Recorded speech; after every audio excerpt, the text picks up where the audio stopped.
సర్వధర్మాన్ పరిత్యజ్య మామేకం శరణం వ్రజ అహం త్వా సర్వపాపేభ్యో మోక్షయిష్యామి మా శుచ.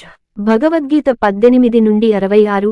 ఈ శ్లోకాన్ని భగవద్గీత మూల సూత్రంగా పరిగణిస్తారు. శ్రీకృష్ణ పరమాత్ముడు తన భక్తులకు నేనున్నాను అని పూర్తి భరోసా ఇచ్చిన శ్లోకం ఇది. సర్వ విధాలైన ధర్మాలను త్యజించి నన్ను శరణు పొందు, నిన్ను సర్వపాపాల నుంచి నేను విముక్తుణ్ణి చేస్తాను, భయపడాల్సిన అవసరం లేదు అని అర్జునుడి ద్వారా సమస్త లోకానికి ధైర్యం చెప్పాడు పరమాత్మ. జీవితంలో సంభవించే సకల భయాందోళనలు, గత పాపకర్మల ఫలితాల నుంచి ఉపశమనాన్ని కాంక్షించేవారైతే తక్షణం ఆ దేవాదిదేవుడైన శ్రీకృష్ణుడి శరణు పొందడమే తరణోపాయం. అందుకు గీతోపదేశాన్ని అనుసరించడమే నిజమైన మార్గం. జగద్గురువు శ్రీకృష్ణుడు సనాతనమైన భగవద్గీత విజ్ఞానాన్ని లోకానికి అందించిన తిథి మార్గశిర శుక్ల ఏకాదశి.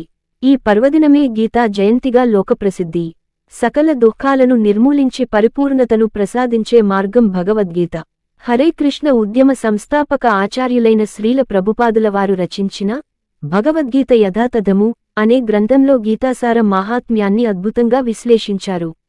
భగవద్గీతలో తెలిపిన నియమాలను అంగీకరించిన మనిషి తన జీవితానికి పరిపూర్ణత చేకూర్చుకోగలడు, తన సమస్యలన్నిటినీ శాశ్వతంగా పరిష్కరించుకోగలడు. అంతేకాదు అతని తదుపరి జన్మ ఆధ్యాత్మికతతో పరిపూర్ణం కాగలదు. ఇదే భగవద్గీత సారాంశం అని పేర్కొన్నారు.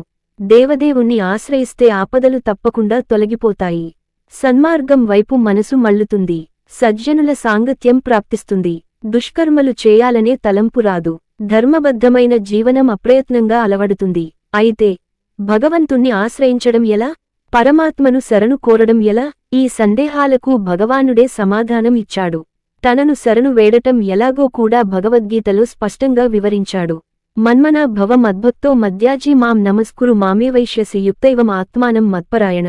ఎల్లప్పుడూ నన్నే స్మరించు, నా పట్ల భక్తితో ఉండు, నన్ను పూజించు, నాకు నమస్కరించు. ఇలా చేయటం వల్ల నీవు తప్పకుండా నన్నే చేరుతావు. ఇది నేను నీకు ఇస్తున్న వాగ్దానం. ఎందుకంటే నీవు నాకు చాలా ప్రియమైన మిత్రుడవు అని శ్రీకృష్ణుడు తనను ఆశ్రయించే విధానాలను సూచించాడు. పై శ్లోకం శరణాగతిలోని 4 అంగాలను వివరిస్తుంది.